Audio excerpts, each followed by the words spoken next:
Hey guys, welcome back. DDCKR here, and we're back with another online multiplayer video. It seems like after a while, kind of, with not very many of these, we're back to making them fairly frequently. Yeah, because we're playing around with some characters, and you know, it's one thing to do a preview, but then it's another to actually play around with it a bit because they're fun. Yeah. And I gotta tell you, E2 Solomon Grundy is a lot of fun, just for that chance. I mean, again, not one of the fastest teams, but man, he is really good. Yeah, so because the first season where we can get him has just ended, he is actually at Elite 0, but level 50. So we're putting him in with Hawkgirl, who's also Elite 0 and level 50, and Silver Nightwing.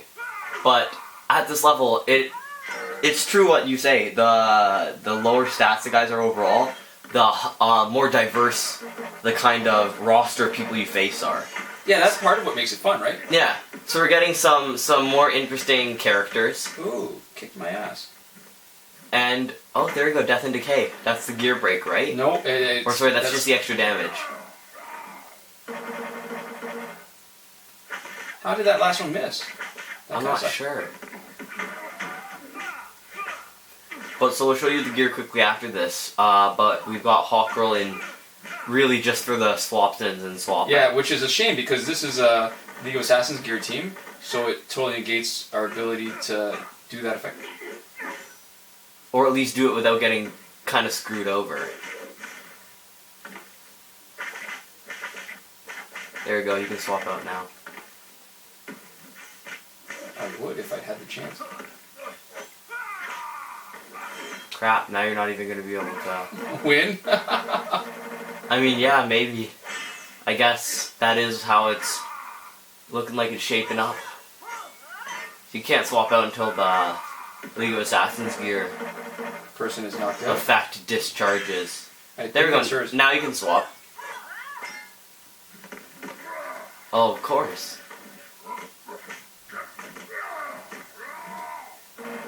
This might be unsuccessful. That would be a shame. Oh, he shattered my gear.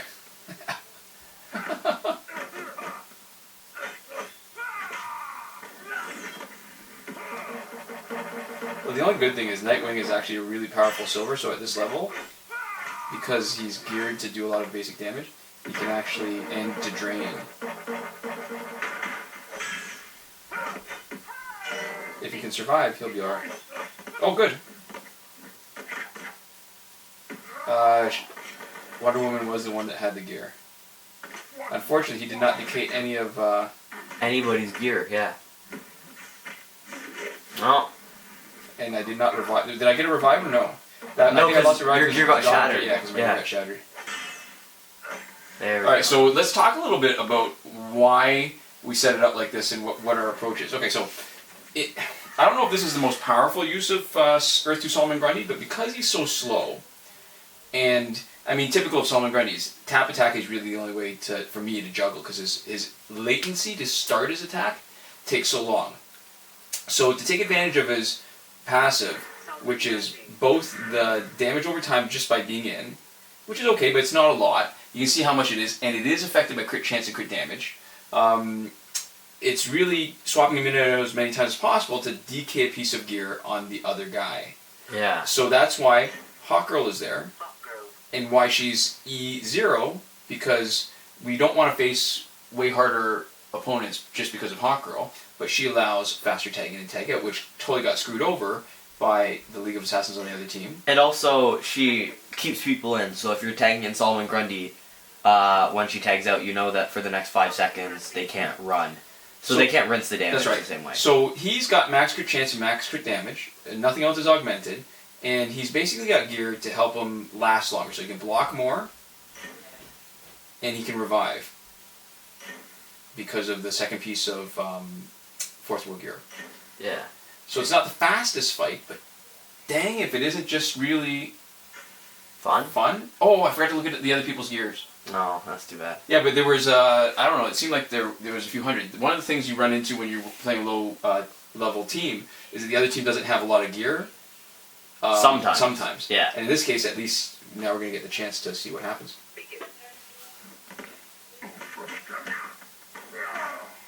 Let's swap. Ooh, that was nice.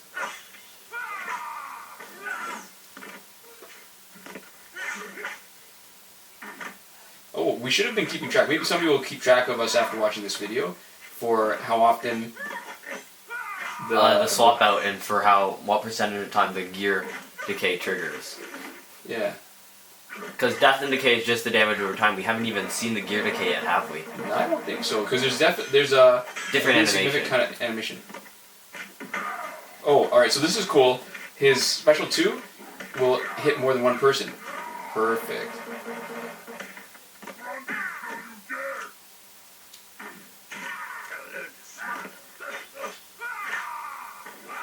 What's cool is that it allows us. Oh, still no. It allows us to swap out really fast.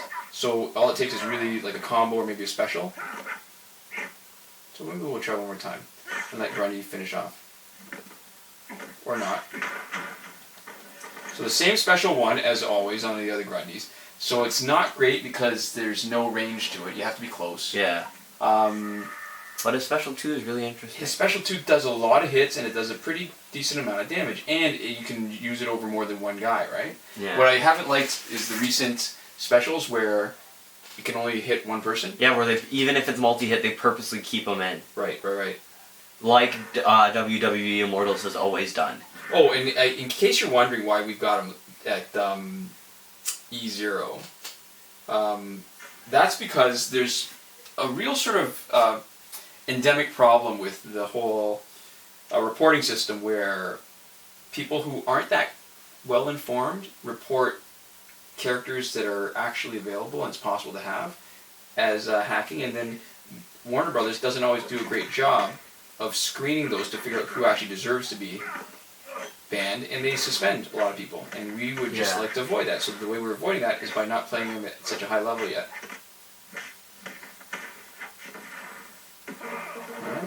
Let's screen him first so that Grundy can do his job. Oh, there we go. There, that's the... Oh crap, I forgot to look at his gear. So we don't know what got shattered. All we know is that we have a slight advantage now. Dang. Alright.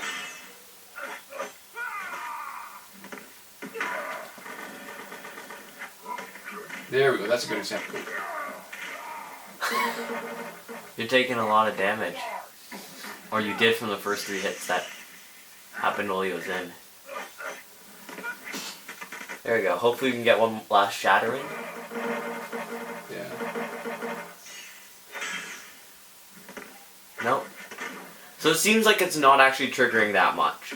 Yeah, pretty low percentage. We've seen it once now, right? Yeah. That's not necessarily an indication of it, but it seems like that would be somewhere around 10%. Again, sample size way too small, right? Yeah. But this seems like somewhere around maybe 10% from just the odds. Alright, Like, so... give or takes as much as maybe even like 20 or 30%, right, from that number. Yeah. But it's definitely not like 50% or anything like that. Not with the amount we're not high swapping. enough to be, I think, game breaking, which it would be. But what's nice is, alright, so it clearly the damage over time from his aura is based on Solomon Grundy's attack. Yeah. And it's affected by the crit chance and the crit damage. Oh, nice. Black Adam is useless in the front slot. Okay.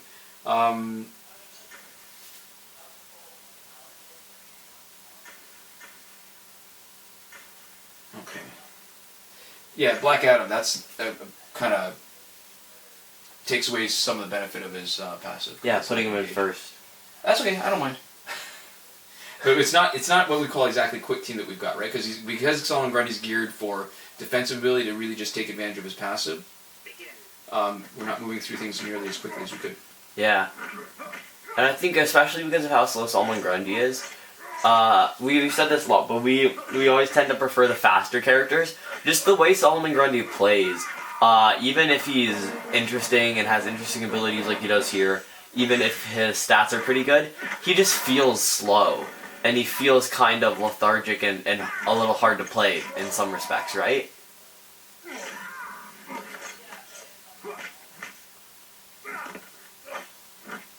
Uh-oh.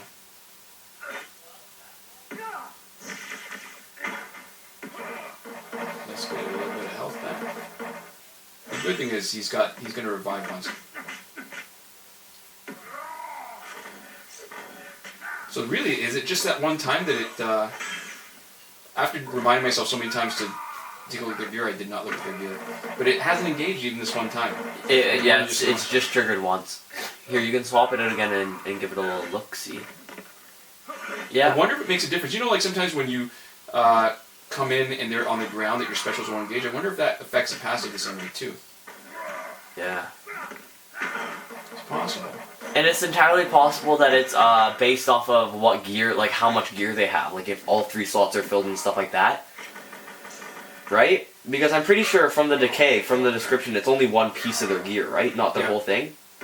So maybe what they do, and this would kind of fit with the way that Injustice seems to do calculations, there's a certain % chance of any given slot being broken. So it starts with the first slot, and then it's a this % chance, and then if it doesn't break it, it goes to the second slot, and there's a this % chance, and then it goes to the third slot if it doesn't break it, and there's a this % Or maybe it's chance. just a dice roll, and if the dice rolls and it just is 1, and then it randomly picks which one. Alright, so yeah, not a lot of gear. Chest plate. Diablo, see, if we would actually get a visual indication if that actually broke, right? Is this the one that gives you the shield? Yeah. Alright. And what does he have? Killer Croc. So this is somebody who looks like they bought the Worst Heroes pack or something like that. Yeah, it wouldn't be... Worst Hero pack? Worst Heroes ever? Worst Heroes ever? What does it start you at? E2? I don't know. I guess this is a little low for that. Either way, it's somebody who's on the up and up. Yeah. On their way up. Alright, so watch, let's see. Oops. Oh. Yeah, so definitely did not break the gear. The visual effect of, like, it looks like rock breaking kind of thing. There we go. There it is. It's pretty striking. It is hard to miss.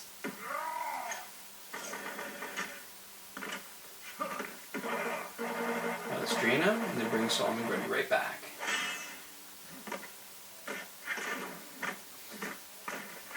Wow, he does a lot of hits, eh? Yeah. Oh, I got my strike combo in.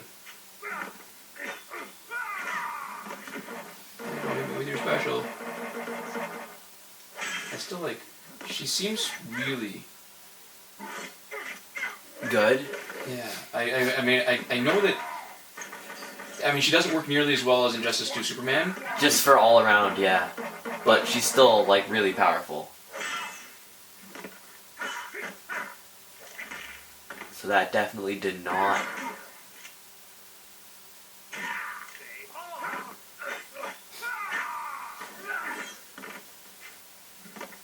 So we've seen it 2 times overall now. Sometimes because I've spent so many times waiting for the chance to tag in, it always amazes me sometimes. I feel like I forget that I'm supposed to be Tagging in and out all the time because you're a Hawkgirl? Yeah. Let's screen you. Oh, and there you go. Didn't take much.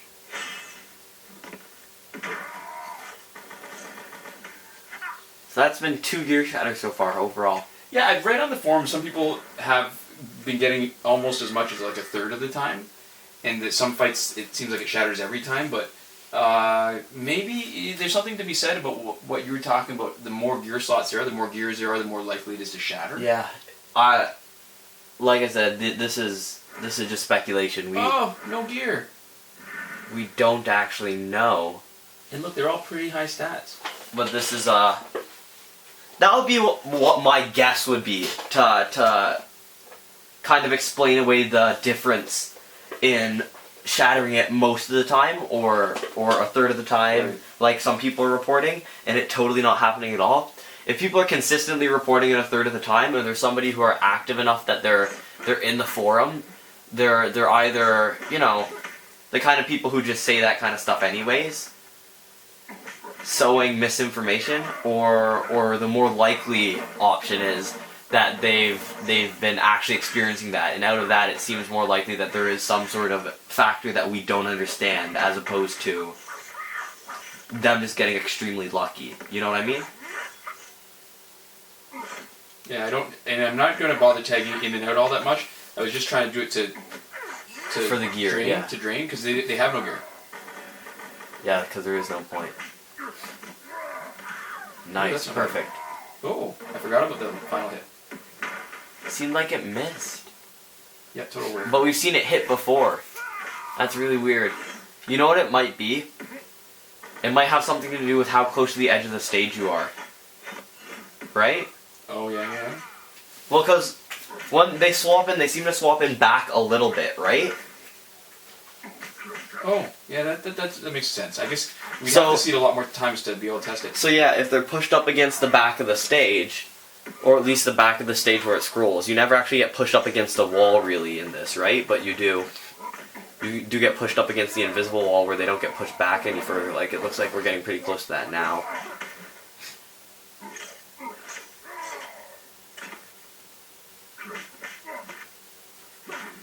Well, definitely challenging. I mean, not easy by any means, but we do have a huge advantage in gear, but they have a big advantage in stats. Yeah.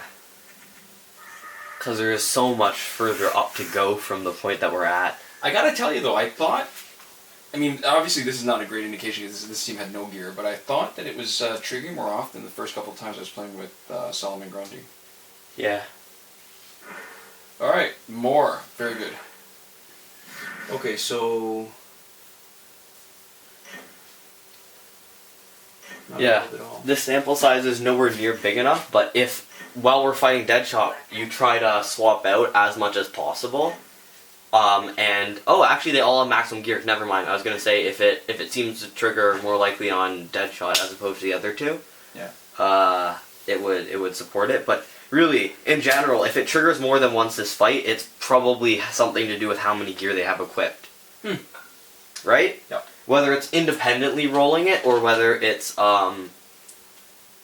rolling it all at once. Yeah, I'm pretty sure it's the number of gear. I think it's possible that would just fall into the common likely range. In fact, the chance of it triggering, if it's something like 10%, would have been 10% no matter what. This does seem like it is a point in my theory's favor. Oh, perfect, you can drain him. Yeah, and then he doesn't get the unblockable special. See that, the laser from Deadshot? Yep.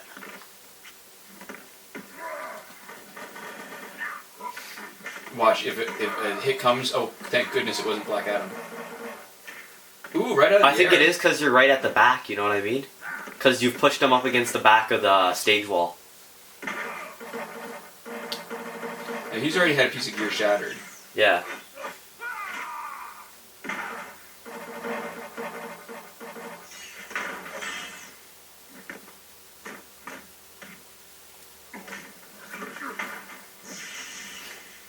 So it's still not that common, even with these guys all having full gear. What has this been? 4 swap-ins, I think? Oh yeah, now he's the last guy. We don't even have to worry about his passive. Let's just wait a bit.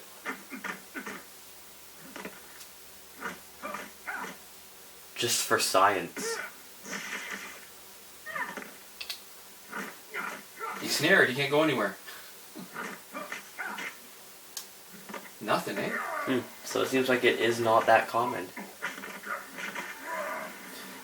A lot of fun. Earth Yeah. to Solomon Grundy. I think, alright, so the difficulty will be, he seems pretty useful. As a guy that I would use, I wouldn't use him as my main sort of guy to build a team around because honestly his damage isn't high enough and he's too slow, so when you're reduced to his basic attacks, his damage gets even worse. Special 2 is really good. His passive is really it, and it requires you to tag him in and out, so I think the loadout that we've got on where he can block better and last a little bit longer Is probably one of the better ones. yeah, so something maybe, you know where he would fit really well? On a team where you've got something like Injustice 2 Superman who's your main damage dealer. If you happen to need to swap him out because he's taking a bit of damage. Yeah, or he's like a backup Or tank. he's lost his shield, right? If he's lost his barrier, Yeah. then you could bring him in until it's time for tagging Injustice 2 Superman again. And every time you tag him in, there's a chance of getting a sort of extra benefit. Yeah. So anyways, that's the video. Thank you guys for watching. We'll see you guys next time. Komoda.